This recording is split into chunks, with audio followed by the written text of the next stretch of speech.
When we say, I need to turn my life around, or when we say, how can I find ways to change my life? What are the ways to change your life? Do you ever ask yourself, I need to change my life? Do you ever ask yourself, as I had mentioned in a previous blog, that I need a miracle from God right now? How can I turn my life around? This is James Nussbaumer, and I'm glad that you're listening to me. And now let's go on with lesson 129 of the Course in Miracles workbook for students. It's titled Beyond This World, There Is a World I Want. That is the idea for this lesson. When we're trying to, and before I go on, when we're trying to turn our life around, whatever it might be, whether it's addiction, relationship struggles, uh, career, wanting to change that, and whatever it might be that brings us down, remember the idea for today is beyond this world, there is a world I want. And here goes the lesson. Please join me if you can. And if you don't have your Course in Miracles book handy, that's okay. Listen to me. And first of all, I want to let you know that this is at the wee hours of the morning. It's 5:15 EST, Eastern Standard Time. And we just turned the clocks back the other day, fall backwards, spring forward, that kind of thing, but fall backwards. And I'm in Massillon, Ohio, as I'm giving you this lesson. And I'm looking out at the darkness out of my studio, and it's just a clear, nice sky today. And you can see that it's going to be a great sunset. And I can't wait because the leaves are turning in Ohio. The fall is here. Those beautiful, beautiful colors all over the place, and especially when the sun is shining, that makes us reflect on what we really love. Okay, enough of that. Let's go into the lesson here. Lesson 129. The idea is beyond this world, there is a world I want. There is a thought that follows from one we practiced yesterday, yet cannot stop the idea the world is worthless. For unless you see that there is something else to hope for, you will only be depressed. Our emphasis is not on giving up the world, but on exchanging it for what is more satisfying, filled with joy, and capable of offering you peace. Think you this world can offer that to you? Question mark. Remember, A Course in Miracles writes a lot in Shakespearean tone. Okay, on to paragraph 2. It might be worth a little time to think once more about the value of this world.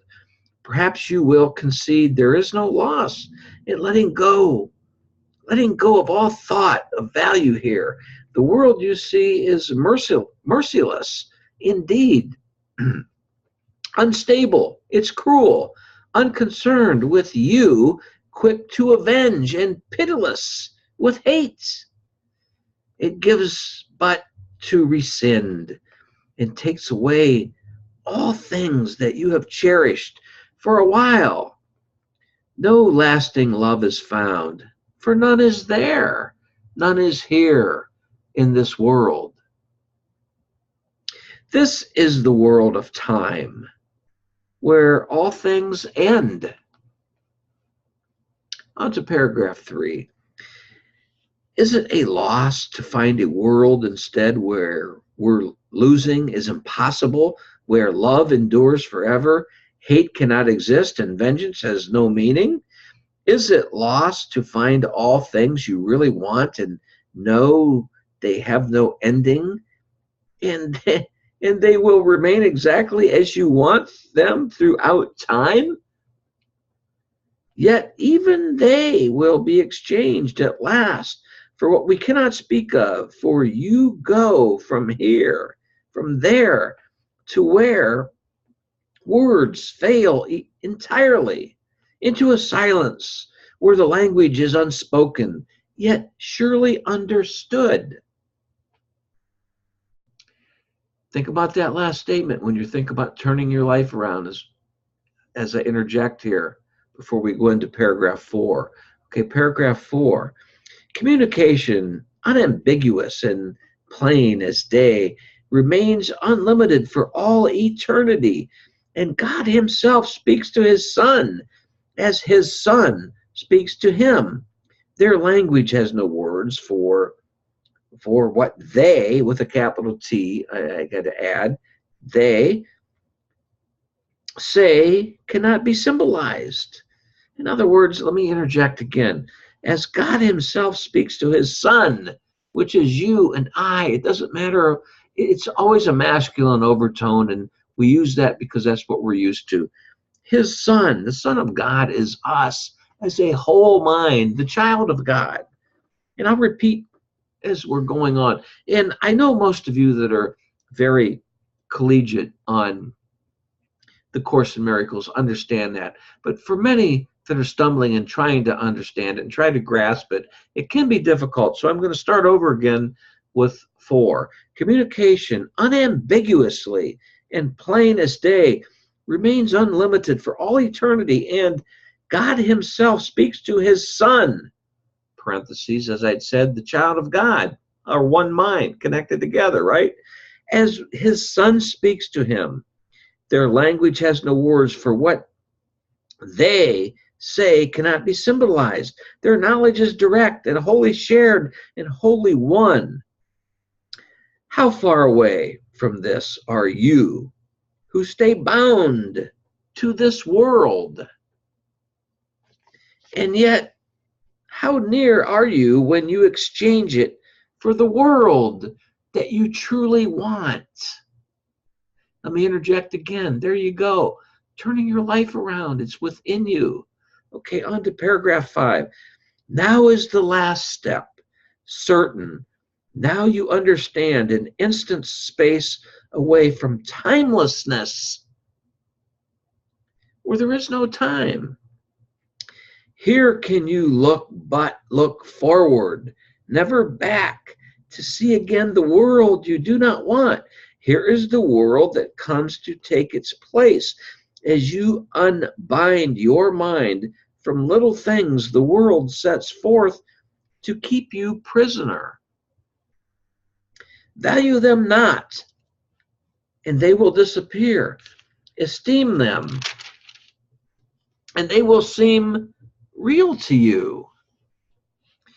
Such is the choice.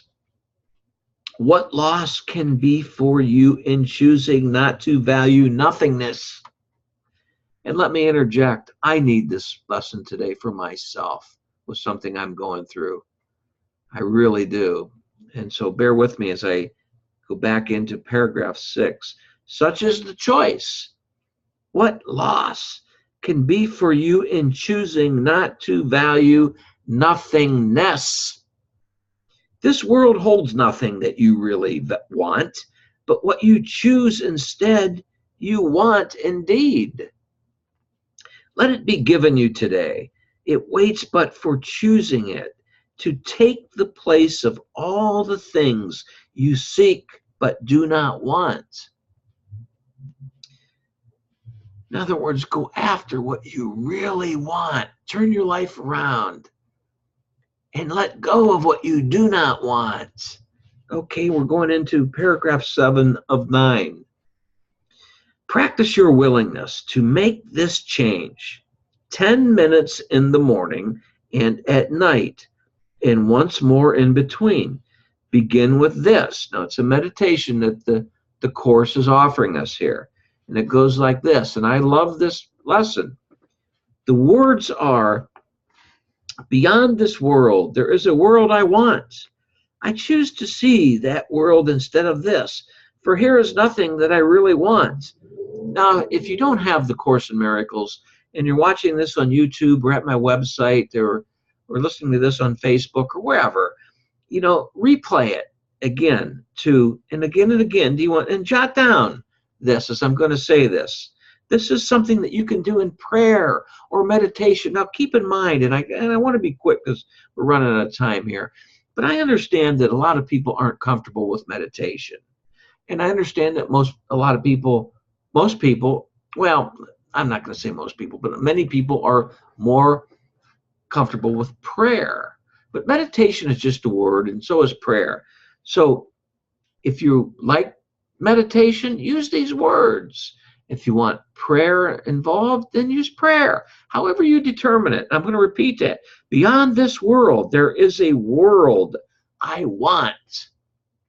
I choose to see the world instead of this, for here is nothing that I really want. Then we go on, still in paragraph 7. Then close your eyes upon the world you see, and in the silent darkness watch the lights that are not of this world. Light that are not of this world, light one by one, until where one begins, another ends, loses all meaning as they blend into one. That may be hard to understand, and I'll repeat that, but only for those that do not have the course workbook as they're following me. And I think I must repeat that for those people that are just sitting by listening in their own solace or whatever they're doing. I'll repeat that. Then close your eyes upon the world you see, and in the silent darkness watch the lights that are not of this world, light one by one, until where one begins, another ends, loses all meaning as they blend into one.